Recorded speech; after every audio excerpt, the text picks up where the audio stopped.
Hi, మీరు ఎప్పుడైనా non veg milk అనే పేరు విన్నారా? అసలు నాన్ వెజ్ మిల్క్ ఉంటాయా అని ఆశ్చర్యపోతున్నారా? కానీ నాన్ వెజ్ పాలు ఉన్నాయి. ఈ నాన్ వెజ్ మిల్క్ కారణంగానే అమెరికాతో భారత్ బిజినెస్ డీల్కు బ్రేక్ పడింది. అసలు నాన్ వెజ్ మిల్క్ అంటే ఏంటి, దీనివల్ల అమెరికాతో భారత్ డీల్కు ఎందుకు బ్రేక్ పడింది లాంటి అంశాలను ఈ స్టోరీలో చూద్దాం.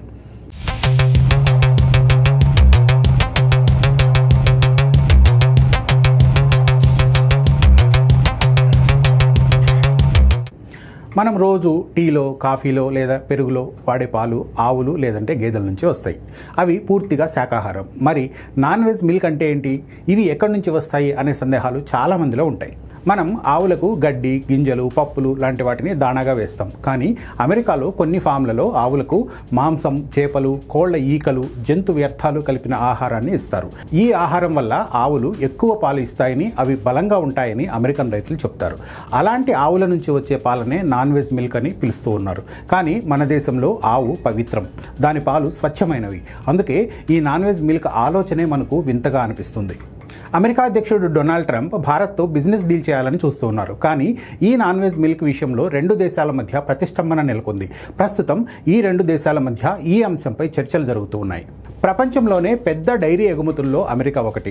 2024లో వాళ్ళు దాదాపు 60,000 కోట్ల రూపాయలు విలువైన పాల ఉత్పత్తులను ఇతర దేశాలకు అమ్మారు. ఇప్పుడు వాళ్ళు భారత డైరీ మార్కెట్లోకి రావాలని చూస్తూ ఉన్నారు. ఎందుకంటే భారత్లో పాల ఉత్పత్తుల మార్కెట్ విలువ సుమారు 1.2 లక్షల కోట్ల రూపాయలు. ఇంత పెద్ద మార్కెట్లోకి ప్రవేశించడం ద్వారా అమెరికాకు భారీ లాభం చేకూరుతుంది. అందుకే భారత్తో పెద్ద బిజినెస్ డీల్ చేసుకోవాలని ట్రంప్ ప్రయత్నిస్తూ ఉన్నారు. అందులో భాగంగా అమెరికా నుంచి నాన్ వెజ్ మిల్క్తో పాటు దానితో తయారు చేసిన చీజ్, వెన్న, ఐస్ క్రీమ్ వంటివి భారత్లో అమ్మాలని ప్లాన్ చేస్తున్నారు. ఈ ఉత్పత్తులపై సుంకాలు తగ్గించాలని, దిగుమతులకు ఆటంకాలు లేకుండా చూడాలని కోరుతూ ఉన్నారు. 2030 నాటికి భారత్తో వాణిజ్యాన్ని 3.5 లక్షల కోట్ల రూపాయలకు పెంచడం అమెరికా లక్ష్యం. అందుకే నాన్ వెజ్ మిల్క్ను భారత్లో అమ్మడానికి ఒత్తిడి చేస్తున్నారు.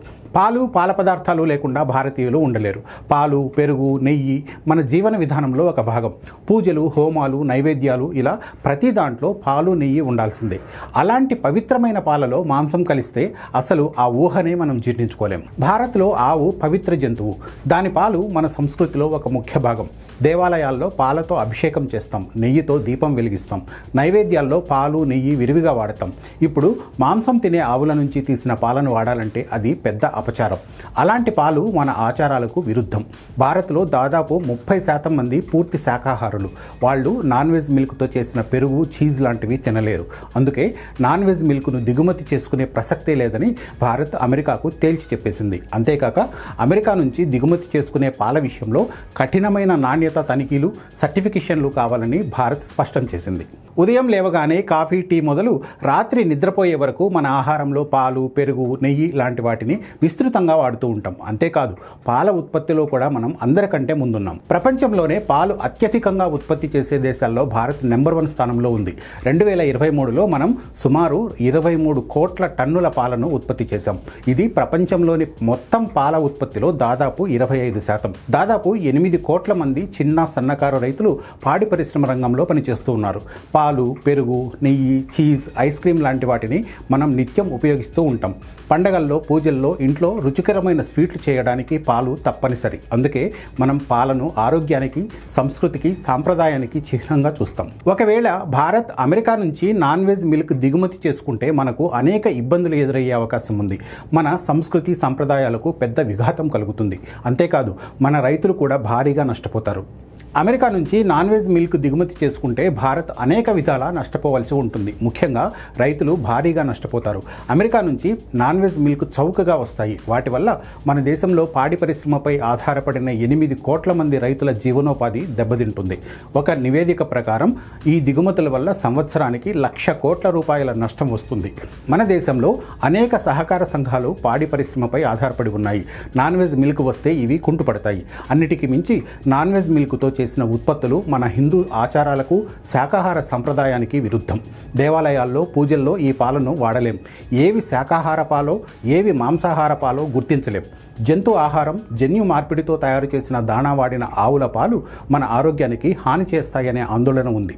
మన దేశం ప్రపంచంలోనే అతిపెద్ద మార్కెట్లలో ఒకటి. అందుకే మనతో భారీ డీల్ కుదుర్చుకోవాలని ట్రంప్ భావిస్తున్నారు. అయితే నాన్ వెజ్ మిల్క్ విషయంలో ప్రతిష్టంభన నెలకొంది.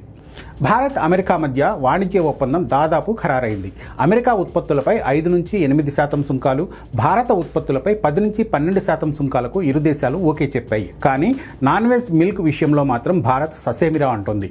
జంతు ఆహారం లేని ఆవు పాలను మాత్రమే పంపాలని స్పష్టం చేసింది. ప్రతి లీటర్కు సర్టిఫికేట్ తప్పనిసరిగా ఇవ్వాలని తేల్చి చెప్పింది. భారత్ పెట్టిన కండిషన్లపై అమెరికా ప్రపంచ వాణిజ్య సంస్థ WTOలో ఫిర్యాదు చేసింది. అయినా భారత్ తన సంస్కృతిని, రైతులను కాపాడుకోవడానికి గట్టిగా నిలబడింది. నాన్ వెజ్ మిల్క్ అనేది కేవలం పాలకు సంబంధించిన విషయమే కాదు. ఇది మన సంస్కృతి, మన రైతుల జీవనోపాధి, మన ఆర్థిక వ్యవస్థలకు సంబంధించిన వ్యవహారం. భారత్ తన సంప్రదాయాన్ని కాపాడుకుంటూ అమెరికాతో బిజినెస్ డీల్ చేసుకోవాల్సిన అవసరం ఉంది. మరి నాన్ వెజ్ మిల్క్పై మీరేమనుకుంటున్నారో కామెంట్ చేయండి. మరో అంశంతో మళ్ళీ కలుద్దాం. Thank you.